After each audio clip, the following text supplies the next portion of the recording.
deadly crash over the weekend. We'll have the latest. And the Pope goes in for surgery to remove half his colon. Also, women are taking on poachers in Kenya and changing traditional gender roles along the way.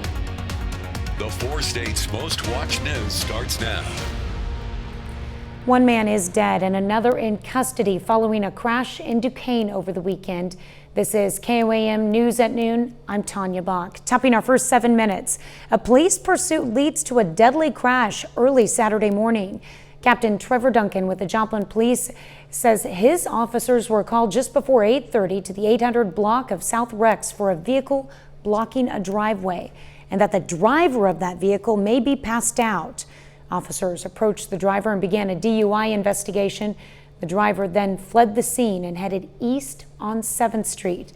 A Duquesne police officer joined the pursuit. According to the report, the suspect approached the intersection of 7th and Duquesne and crashed into another car. That suspect was taken to the hospital with minor injuries and is in JPD custody. The driver of the other vehicle, 66-year-old Robert McDermott from Joplin, was taken to the hospital where he later died from his injuries. A Carthage hardware store is ensuring our nation's flag is treated with respect. Carthage Hardware hosted a flag exchange over the weekend. Anyone could bring in an old American flag or one they wanted to retire, and they would receive a new one. The local Carthage Scouts BSA unit and a local veterans organization will assist in retiring the older flags with honor. Well, not much of a breeze today to keep the flags moving, just a little bit. Nick Kelly is in for Michael with a first look at your forecast. But it's that light breeze, Tanya, coupled with mostly sunny skies and at least acceptable humidity that allowed us to go from a mild start this morning to warm temperatures already as we just got into a minute on this Monday afternoon. The 7th and range line. A few cumulus clouds trying to build in spots, but in general, we're staying quiet once again with mostly sunny skies for much of the area. And the wider picture shows that high pressure that's been keeping us quiet for much of this weekend is off to the east across the Ohio River Valley, but still in control here. I am watching a frontal system to the north. That could try to bring in some rain chances later on in the forecast, but not for this afternoon. We're in the lower 80s right now across much of the region. Doesn't feel much warmer since dew points haven't ticked up quite enough yet, but I do expect highs to top out around 88 degrees this afternoon with a slight bump in the humidity making it feel like we could be feeling like 90 or 91 degrees before the day is all said and done, but we will enjoy a mild evening with lows dropping back to 68 degrees. We'll see how the rest of the week's shaping up and when we can see rain coming soon here in just a little bit, Tanya. All right. Sounds like a lot to talk about. Thanks, Absolutely. Nick. Well, what was left of the Champlain Towers South Condo building in Surfside, Florida is now demolished, clearing the way for search and rescue efforts to resume. Last night, crews set off a string of explosives, bringing down the high-rise in a cloud of dust. One big reason was to make it safer for rescuers combing through the rubble, especially with a tropical storm barreling towards the area. At least 24 people are confirmed dead and 121 still missing. Well, at his largest gathering since taking office, President Biden said the country is closer than ever to declaring independence from the coronavirus. The White House hosted about 1,000 people last night on the South Lawn for the 4th of July. All of them were tested for COVID beforehand. The president had set a goal of having 70% of adult Americans at least partially vaccinated by July 4th, but efforts to ensure that fell a little short. As of this weekend, about 67% have had at least one shot. The White House has launched surge teams to parts of the country with higher rates of vaccine hesitancy as concern over new variants grows. Well, on the holiday weekend, freedom in Afghanistan is still under threat. With U.S. forces preparing to pull out, many residents are afraid the Taliban will rise to power again and ruin the way of life they've come to enjoy.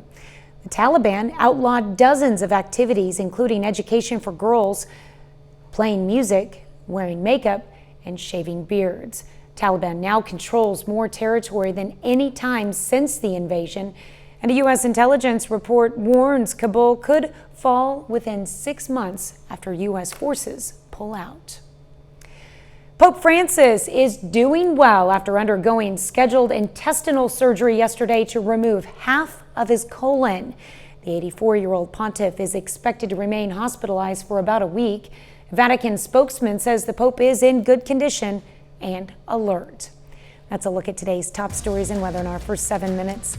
Up next on KOAM News at noon, we take you to a national park in Kenya, where a group of female rangers are turning traditional gender roles upside down. And later, we're making rancher-style cheese buns in the Mr. Food Test kitchen. A group of young women in East Africa are turning traditional gender roles upside down. As Deborah Pattis shows us, female rangers known as Team Lioness are helping the local wildlife and their community. It's early morning and everyone is already up. The men tend cattle. The women's job is to milk them. Everyone knows their place, but today the routine's been disrupted. Team Lioness has arrived, but these rangers are not working. They've come bearing gifts. Their colleague Ruth Siketa has just had a baby and they have big plans for little newborn Beatrice. One day she will be a ranger. Team Lion Cub. 24-year-old Purity Lakara cuddles baby Beatrice. She knows if she had not become a ranger, motherhood was all her future would have held. Women are only allowed to stay at home, looking after the kids and giving birth. We are not meant to stay just at home, no. We were educated to come and change the world. So that's what we are doing right now. Together with her 7 teammates, she was selected for Kenya's first all-female anti-poaching squad set up by the International Fund for Animal Welfare. But IFOR's East Africa Director James Isicher explains it was a tough pitch to the local elders. This community, the Maasai community, is a very patriarchal community where the men have all the say. In fact, we faced quite an uphill task convincing the men to allow us to recruit Team Lioness. These trailblazing women serve as the first line of defense against poaching. They are training and coming back and matching the men or the male rangers boot for boot. The work is physically grueling. They patrol the Maasai community land that surrounds the Amboseli National Park, often walking 12 miles a day. Animal sighting, 12 grand gazelle. But being female gives them an advantage. Maasai women might appear invisible to their men, but they hear everything that's going on in their community, including who is illegally killing animals for bushmeat. And they feel far more comfortable talking to Team Lioness than their male counterparts. It's just a secret between you and the person who feeds you with the information. Then we put an ambush, we caught him without him knowing that we are aware of what he is or she is doing. Through these tip-offs, they've reduced poaching and the retaliatory killing of animals by 80% since the unit was launched in 2019. And as for the men who mock them, the respect that they used to give to men, they are now giving us that respect. Nobody is laughing now. Team Lioness has been so successful that there are plans to recruit more women from the Maasai community and to roll out similar anti-poaching squads elsewhere. Deborah Pattis, CBS News, Risa, Kenya. Well, still to come on the KOAM News at noon, Mr. Food. Today, we've got a way to turn yesterday's leftovers into gold. Come on, join us so you don't miss a thing. But first, meteorologist Nick Kelly returns with your complete forecast. Well, after we enjoyed a pretty good 4th of July, even though it was quite warm, it wasn't quite as humid. And given how past 4th of Julys have been, we will certainly take highs in the upper 80s yesterday, relatively low humidity. And so far, temperatures today haven't been so bad either. From Joplin Regional Airport alone, we dropped back to at least 64 degrees this morning, a little cooler than I expected. But ever since we saw that sunrise once again, temperatures as advertised have been right on track, right at 83 degrees at the noon hour. So at least we're starting off the afternoon on a pretty good note. In general, I want to start this look at the maps out with the jet stream level across the lower 48. This is not a particularly too strong of an upper level ridge, even though the crust of it is centered over the Four Corners to our west. It's just strong enough, though, to keep that jet stream just to the north and east. So that gives you an idea. It's going to be warm again this afternoon, maybe just a bit hot for some of you, even though we'll stay away from 90 degrees. But at the surface, high pressure. That's what kept us dry this past weekend, and that's what's going to keep us dry again for today. Then we'll focus on this front to the north. That wants to try and bring some rain chances our way as we get into the middle of the week. Before that happens, though, we might have a little bit of cloud cover passing through in the Skywatch storm tracker, but just to make doubly sure, we are not seeing a drop of rain anywhere. Where we are seeing at least some little cumulus clouds trying to build up. This is hardly a threatening sky by any means. So we're looking pretty good at 1214, looking across 7th and Range Line from the east side of Joplin. We are at 83 at Joplin Regional. Feels like 84, just a hair warmer thanks to dew points starting to climb to about 63. Other areas seeing dew points in the mid 60s. But in general, temperatures don't look bad. You can argue a couple upper 70s near Table Rock Lake, but most of us are up between 81 and 83 degrees at 12:15 on this Monday afternoon. But these dew points have not gotten too terribly high yet. Granted, yes, lower to middle 60s, so if we put that on the scale, well, it's not bad, and some spots might feel a little bit sticky, but given this is the middle of summer, we'll take any day where we keep dew points out of the 70s. That's, of course, when it starts to feel really sticky outside. But even with dew points where they are now, it is adding a degree or two in terms of what it feels like against your skin. It feels like 86 in Chanute, 83 in downtown Joplin, 82 in Anderson, and a lot of mid 80s primarily is what it feels like across southeast parts of Kansas. In general, as far as the wind goes, not much of a wind to speak of. We had a pretty calm breeze throughout the weekend, and that continues again today with the breeze generally out of the south and maybe a little bit southeast in a few spots at about 5 to 10 miles per hour. That's the breeze that'll hold steady throughout the course of the afternoon. It's that light breeze with mostly sunny skies that'll take us from 83 now to 88 degrees for this afternoon before we start to drop back into the mid 80s by 7 o'clock. Then once we get past sunset, I expect us to drop back near 70 by 3 a.m. and into the upper 60s for overnight lows for tonight. That's at least for downtown Joplin, but the same applies for the entire area. Everybody warms back into the upper 80s before the day is all said and done. Then after we get into the mid 70s by 10 o'clock, we'll drop back into the upper 60s for your Tuesday morning. And the future track here might want to try to show a few blips of green, but we're dry for tomorrow with maybe some partly sunny skies returning, but we will see highs pushing back near 90. You saw how the future track tried to throw a few blips of green on the map for Tuesday. I think it's jumping the gun a little bit on rain chances. Here's when I'm expecting rain chances to return.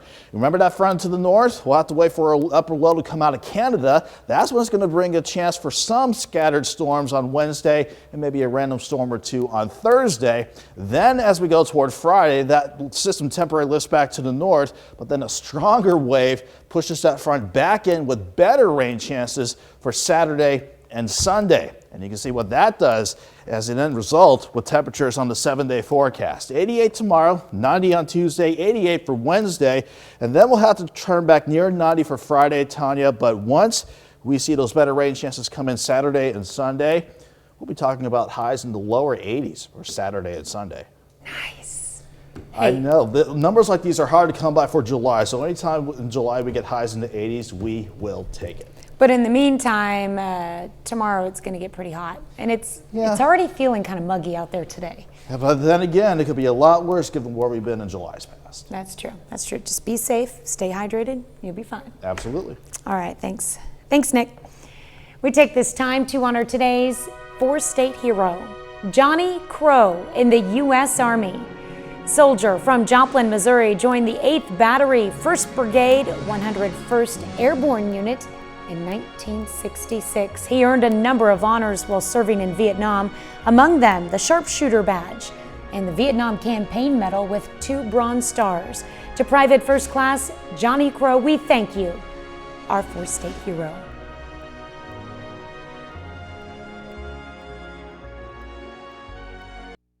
Got a few buns left over from your holiday grill out?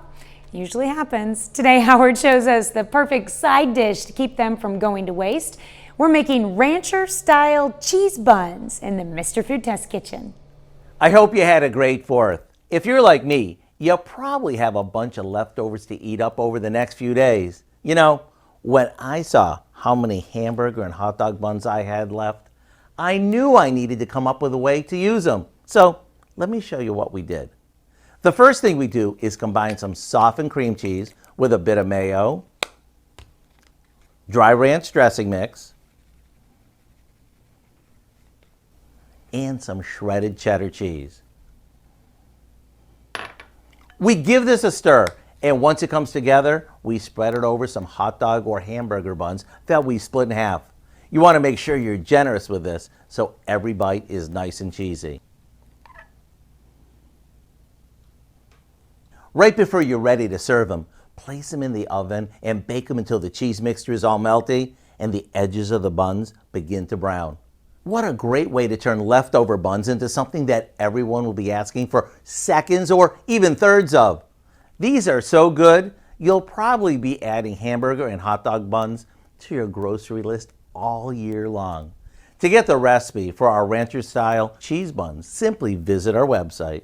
I'm Howard in the Mr. Food Test Kitchen, where today we found an ooey gooey leftover way for you to say, ooh, it's so good. Not a bad idea. You can find this recipe along with a lot more good food from the Mr. Food Test Kitchen online. Just go to our website at KOAMnewsnow.com. Here's a look at our 4-state market prices.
We'll keep things quiet for today. Mostly sunny skies, highs in the upper 80s. We'll push 90 on Tuesday. Then we'll see if our first glimpse of a front could bring us some rain chances and a little cool down by Wednesday and Thursday. Tanya?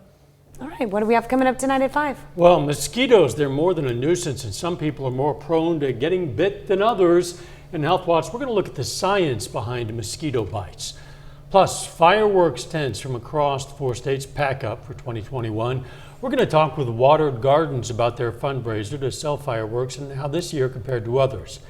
And the first of its kind in Humboldt, Kansas, a grocery store with a butcher shop. Join us, KOAM News at 5. All right, thanks for joining us for KOAM News at noon. We'll see you right back here at 5 o'clock.